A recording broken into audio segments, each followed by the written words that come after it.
Kita berjumpa lagi di Sekolah Minggu GKI Kanaan Perumnas 4. Iya, bersama saya Kakak Amsal. Saya Kakak Oni. Iya, kita akan memulai Sekolah Minggu kita di pagi hari ini. Tapi untuk itu kita tanya kabar untuk adik-adik dulu di rumah. Adik-adik kayaknya kabarnya baik semua tuh Kakak Oni. Puji Tuhan, pasti baik semua. Iya, tapi sebelum itu, sebelum kita mulai Sekolah Minggu kita akan berdoa. Berdoa akan dipimpin oleh Kakak Oni. Oke adik-adik, sebelum kita mulai 6 doa, semua siap semua, lipat tangan, tutup mata, kita berdoa. Selamat pagi Allah Bapa kami dalam kemuliaan surga, terima kasih banyak Tuhan Yesus atas kasih-Mu, penyertaan Bapa minggu kami, sepanjang minggu berkali ini Bapa. Di pagi hari ini kami akan siap mulai dalam ibadah kami, kiranya Tuhan Yesus memimpin kami dari awal, pertengahan, yang akhir, seturut kehendak-Mu saja Bapa. Inilah doa kami, haleluya, amin. Amin. Iya Kakak Oni percaya tidak kalau Tuhan Yesus sudah bangkit? Saya percaya. Iya, karena Kakak Oni percaya dan Kakak Amsal yakin bahwa adik-adik di rumah percaya bahwa Tuhan sudah bangkit. Untuk itu kita menyanyi lagu dan penuh semangat, lagu yang mengatakan percaya saja.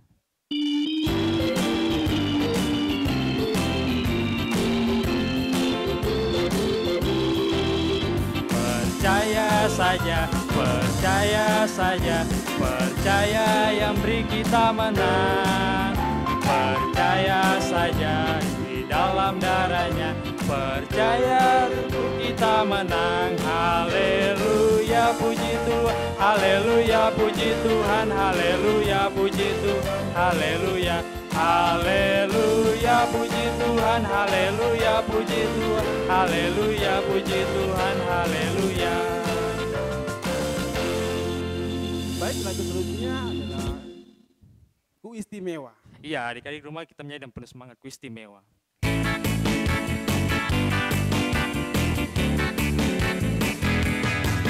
Boleh katakan ku tak berarti, dunia boleh katakan ku bukan siapa-siapa, tapi ku hanya dengar apa kata Yesus. Dia katakan ku istimewa,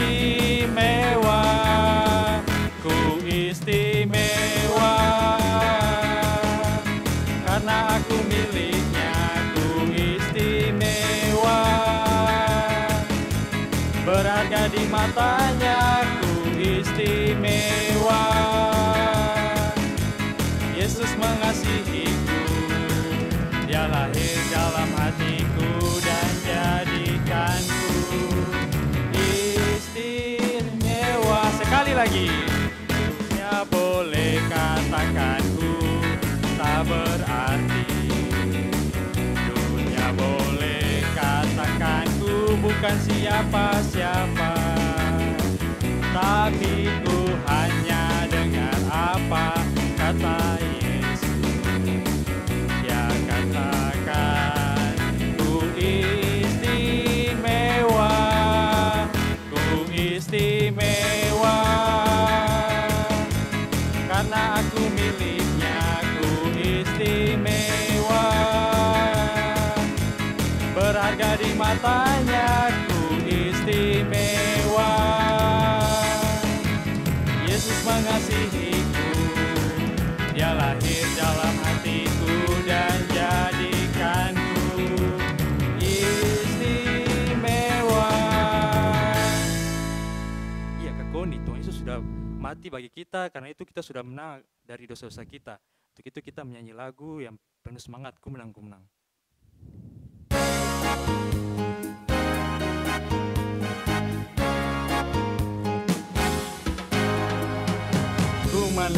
Ku menang bersama Yesus Tuhan. Ku menang di dalam peperangan. Ku menang atas segala setan. Haleluya, haleluya, ku menang. Haleluya, Dia bangkit. Haleluya, Dia hidup. Haleluya, Dia naik. Roh Kudus turun. Adik-adik semua dipersilakan berdiri, kita akan menyanyi lagu dengan gerakan Bukan Kuat, Bukan Gagah.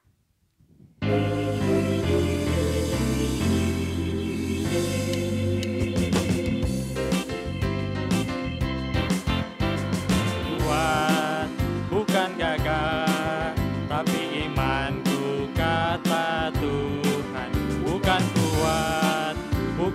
gagah, tapi imanku kata Tuhan. Gunung ini dipindahkan, gunung ini disingkirkan, gunung tinggi diratakan oleh imanku kata Tuhan. Sekali lagi, bukan kuat, bukan gagah, tapi imanku kata Tuhan.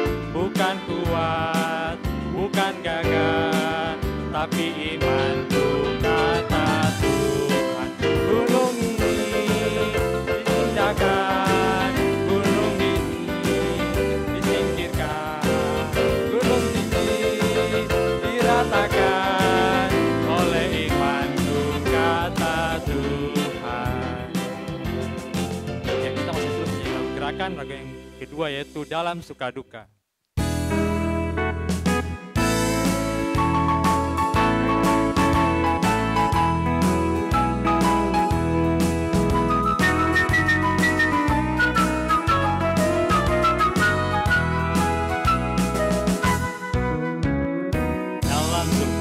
Ku kan tetap tersenyum, diolok dihina ku kan tetap tersenyum, karena ku tahu Tuhanku Yesus sertaku. Apapun terjadi ku kan tetap tersenyum.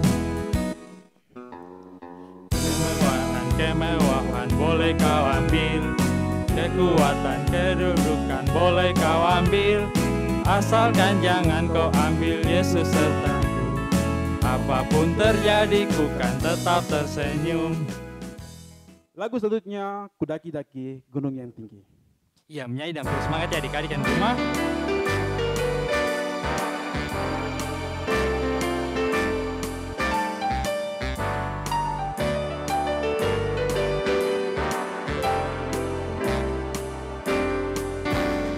Ku daki-daki gunung yang tinggi, ku turun lembah yang dalam, ku melintasi padang rumput hijau terbentang, Yesus besertaku.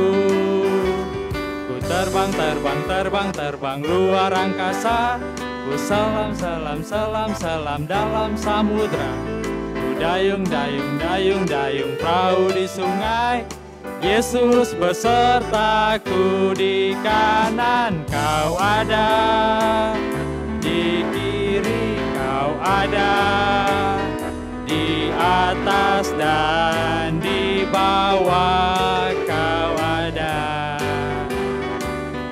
di suka kau ada, di duka pun kau ada, karena Engkaulah Yesus Tuhanku.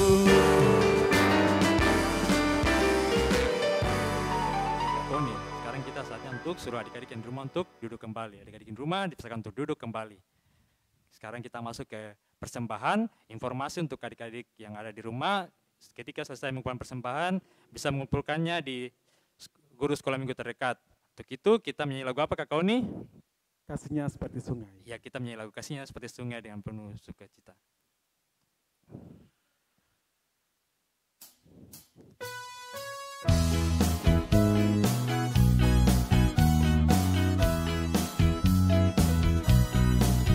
Kasihnya seperti sungai, kasihnya seperti sungai, kasihnya seperti sungai di hatiku. Kasihnya seperti sungai, kasihnya seperti sungai, kasihnya seperti sungai di hatiku. Berkatnya seperti sungai, berkatnya seperti sungai, berkatnya seperti sungai di hatiku. Berkatnya seperti sungai, berkatnya seperti sungai, berkatnya seperti sungai di hatiku. Koni dan adik rumah, kita akan mendengarkan firman Tuhan. Tapi sebelum itu, sebelum kita berdoa, kita menyanyi lagu Baca Alkitab dan Berdoalah. Akhir dari lagu ini kita akan berdoa. Baca Alkitab dan berdoalah, berdoalah, berdoalah. Baca Alkitab dan berdoalah kalau mau tumbuh. Kalau mau tumbuh, kalau mau tumbuh, glory haleluya. Baca Alkitab dan berdoalah kalau mau tumbuh. Ya, mari sama-sama lipat tangan, tunduk kepala, kita berdoa. Berdoa mulai. Tuhan Allah Bapa kami yang surga, terima kasih untuk berkat nafas kehidupan yang masih Engkau terus berikan kepada kami. Tuhan Yesus yang baik, kami anak-anak-Mu, kami sudah menyanyi dan memuliakan nama-Mu. Kami juga sudah selesai mengumpulkan persembahan. Kiranya Engkau memberkati persembahan ini, berkati juga orang-orang yang akan mengelola persembahan ini, agar persembahan ini dapat dipergunakan untuk kemasyuran nama-Mu. Tuhan Yesus yang baik, sekarang tiba saatnya kami akan mendengarkan firman-Mu dari Kakak Novi. Tuhan, kiranya Engkau memberkati Kakak Novi yang memberikan firman, dan juga Engkau memberkati kami anak-anak sekolah minggu yang akan mendengarkan firman-Mu. Dalam nama Tuhan Yesus kami sudah berdoa. Amin. Halo adik-adik, shalom, selamat pagi. Adik-adik yang cantik dan ganteng di rumah pasti sudah siap untuk mendengarkan firman Tuhan. Tadi kita sudah memuji dan membesarkan nama Tuhan. Sekarang kita mau membaca dan belajar sama-sama tentang firman Tuhan. Kita buka pembacaan kita di pagi hari ini. Kakak ajak adik-adik semua untuk buka di dalam Lukas 24. Kita buka di dalam Lukas 24 ayat 13 sampai 35. Kalau adik-adik belum tahu, minta tolong orang tua sama kakak di rumah untuk bantu. Kalau sudah mendapatkannya, kakak akan baca buat kita semua. Judul perikopnya, Yesus menampakkan diri di jalan ke Emmaus. Pada hari itu juga, 2 orang dari murid-murid Yesus pergi ke sebuah kampung bernama Emmaus, yang terletak kira-kira 7 mil jauhnya dari Yerusalem. Dan mereka bercakap-cakap tentang segala sesuatu yang telah terjadi. Ketika mereka sedang bercakap-cakap dan bertukar pikiran, datanglah Yesus sendiri mendekati mereka. Lalu berjalan bersama-sama dengan mereka. Tetapi ada sesuatu yang menghalangi mata mereka sehingga mereka tidak dapat mengenal Dia. Yesus berkata kepada mereka, "Apakah yang kamu percakapkan sementara kamu berjalan?" Maka berhentilah mereka dengan muka muram. Seseorang dari mereka namanya Kleopas menjawabnya, "Adakah engkau satu-satunya orang asing di Yerusalem yang tidak tahu apa yang terjadi di situ pada hari-hari belakangan ini?" Katanya kepada mereka, "Apakah itu?" Jawab mereka, "Apa yang terjadi dengan Yesus orang Nazaret? Dia adalah seorang nabi yang berkuasa dalam pekerjaan dan perkataan di hadapan Allah dan di depan seluruh bangsa kami. Tetapi imam-imam kepala dan pemimpin-pemimpin kami telah menyerahkan dia untuk dihukum mati dan mereka telah menyalibkannya. Padahal kami dahulu mengharapkan bahwa dialah yang datang untuk membebaskan bangsa Israel, tetapi sementara itu telah lewat 3 hari sejak semuanya terjadi, tetapi beberapa perempuan dari kalangan kami telah mengejutkan kami. Pagi-pagi buta mereka telah pergi ke kubur dan tidak menemukan mayatnya.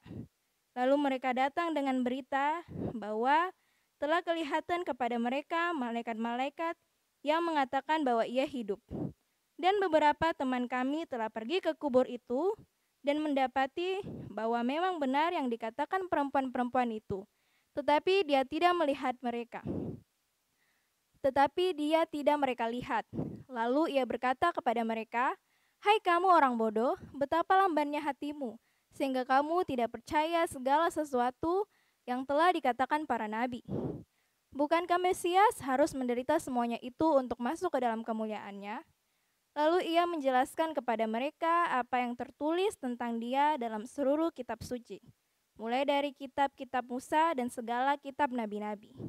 Mereka mendekati kampung yang mereka tuju, lalu ia berbuat seolah-olah hendak meneruskan perjalanannya. Tetapi mereka sedang mendesaknya. Katanya, "Tinggallah bersama-sama dengan kami, sebab hari telah menjelang malam dan matahari hampir terbenam." Lalu masuklah ia untuk tinggal bersama-sama dengan mereka. Waktu ia duduk makan dengan mereka, ia mengambil roti, mengucap berkat, lalu memecah-mecahkannya dan memberikannya kepada mereka. Ketika itu terbukalah mata mereka dan mereka pun mengenal dia, tetapi ia lenyap dari tengah-tengah mereka.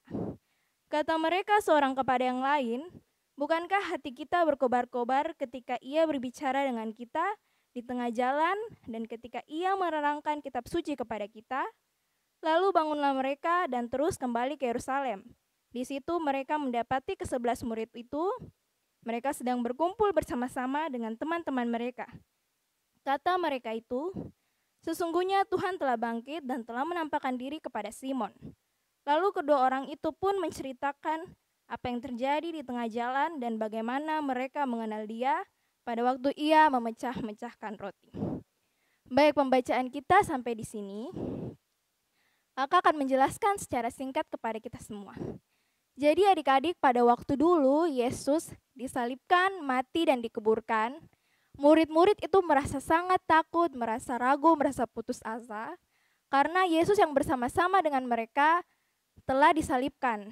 Mereka takut orang-orang Yahudi yang menangkap dan menyalibkan Yesus akan menangkap mereka juga dan akan memenjarakan mereka karena mereka adalah pengikut Yesus. Cerita kita pada pagi hari ini menceritakan dua orang dari murid Yesus, Kleopas dan temannya, sedang berjalan dari Yerusalem menuju ke Emmaus. Di tengah-tengah perjalanan, mereka bercerita tentang apapun yang terjadi di Yerusalem tentang mayat Yesus yang hilang dikubur. Pada waktu mereka berbicara dan berbincang-bincang di tengah jalan, mereka bertemu dengan seseorang yaitu Yesus. Tetapi mereka tidak mengenal dan tidak mengetahui sama sekali bahwa itu Yesus. Ada sesuatu yang menghalangi mata mereka sehingga mereka tidak mengenal Yesus. Yesus pun bertanya kepada mereka, "Apakah yang sedang kamu bicarakan?" Kleopas menjawab, "Tidakkah kamu mengetahui segala sesuatu yang terjadi belakangan ini di Yerusalem?" Yesus pun bertanya, "Apa yang sedang terjadi?" Kleopas menjawab, "Yesus yang adalah seorang nabi yang berkuasa atas segala perkataan dan perbuatannya telah ditangkap untuk disalibkan oleh pemimpin-pemimpin dan imam-imam." Kleopas pun bercerita lagi bahwa tadi pagi dia baru dikagetkan oleh perempuan yang pergi ke kubur Yesus dan tidak menemukan mayat Yesus. Perempuan itu bertemu dengan malaikat-malaikat dan malaikat berkata bahwa ia telah hidup. Karena murid-murid begitu kaget, mereka pergi ke kubur Yesus. Memang benar mayat Yesus telah tidak ada, tetapi mereka tidak bertemu Yesus sama sekali. Akhirnya Kleopas pun tidak percaya bersama temannya. Yesus pun berkata kepada Kleopas, "Hai orang bodoh, betapa lambannya hatimu, sehingga kamu tidak percaya akan segala sesuatu yang terjadi. Bukankah Mesias harus menderita semuanya ini untuk masuk dalam kemuliaannya?" Maka karena Kleopas dan temannya tidak percaya, Yesus pun menceritakan seluruh kitab suci dari kitab Musa sampai kitab nabi-nabi. Mereka bercerita dan tidak mereka sadar, hari mulai malam dan mereka hampir sampai ke Emmaus. Maka berkatalah Kleopas kepada Tuhan Yesus, "Tuhan, tinggallah bersama kami karena matahari hampir terbenam dan hari mulai malam." Karena didesak, akhirnya Tuhan Yesus pun mau tinggal bersama-sama dengan mereka. Tuhan Yesus duduk bersama-sama dengan mereka dan Tuhan Yesus memecahkan roti untuk dibagi-bagi. Tetapi pada saat Tuhan Yesus memecahkan roti untuk dibagi, Kleopas dan temannya sadar, mata mereka terbuka bahwa yang selama ini bersama-sama dengan mereka adalah Yesus. Tetapi pada saat dia sadar, Yesus pun menghilang dari antara mereka.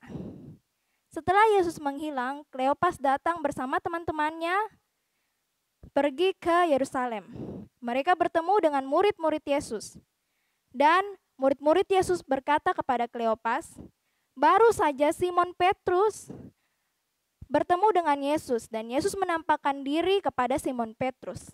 Akhirnya Kleopas bersama temannya pun bercerita apa yang terjadi barusan dengan mereka, bahwa mereka bertemu dengan Tuhan Yesus, tetapi mereka tidak sadar bahwa itu Tuhan Yesus. Ketika Yesus memecahkan roti, baru mereka sadar, tetapi Yesus lenyap dari mereka. Baik adik-adik, dari pembacaan kita pada pagi hari ini, kakak mau berikan kita 2 makna kebangkitan Yesus pada kita. Yang pertama, kita mau belajar bahwa Tuhan itu maha hadir. Jadi bukan maha hadir saja adik-adik, Tuhan itu selalu ada, menemani, melindungi, bahkan bersama-sama dengan adik-adik. Ketika adik-adik sedih, adik-adik menangis, adik-adik kecewa, bahkan adik-adik sedang bermain, Tuhan Yesus ada, melindungi, menemani, bahkan di samping adik-adik. Jadi adik-adik tidak perlu merasa takut, tidak perlu merasa sendiri, sebab kita punya Tuhan, kita kemana-mana dan dimanapun Tuhan selalu menjaga dan menemani kita.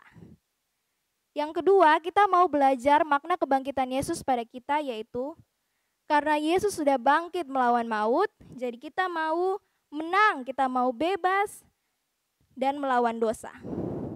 Kalau iblis goda kita, kalau iblis ganggu kita, kita harus berani katakan tidak pada dosa. Contohnya apa? Kalau misalnya ada mama punya uang di atas meja, baru aduh sebentar bisa pakai beli permen ini. Tapi kita harus bisa melakukan tidak pada dosa. Kita harus bisa menolak dosa dan kita harus bisa menyatakan bahwa kita anak Tuhan yang hebat. Nah, dari 2 makna kebangkitan Yesus, apa tugas kita sebagai anak-anak Tuhan? Tugas kita adalah memberitakan kabar baik kebangkitan Yesus kepada semua orang. Dengan cara apa kakak? Apakah saya harus belajar, saya harus buka Alkitab, saya harus berdiri macam kakak? Tidak. Banyak sekali adik-adik caranya untuk kita memberitakan kabar baik tentang kebangkitan Yesus. Yaitu menjadi anak Tuhan yang hebat, tunjukkan, jadi contoh anak Tuhan yang hebat itu seperti apa. Berprestasi dalam pendidikan, rajin bantu orang tua, kalau misalnya ada orang tua minta tolong, tolong bantu dulu. Kita harus cepat-cepat bantu. Kalau misalnya teman juga minta tolong, kita harus bantu teman. Kalau teman ada maki kita balas dengan berkat. Kita bilang Tuhan memberkati, supaya orang itu terberkati. Dan kita juga terberkati juga. Oke, firman kita pada pagi hari ini sudah selesai. Semoga firman yang kakak bagikan kepada adik-adik bisa adik-adik ingat dan bisa lakukan dalam kehidupan hari tiap hari. Ingat 2 makna itu dan lakukan tugas kita sebagai anak-anak hebat. Untuk mengakhiri renungan kita pada pagi hari ini, mari kakak ajak adik-adik semua buka dari Kidung Jemaat 344, kita menyanyi ingat akan nama Yesus.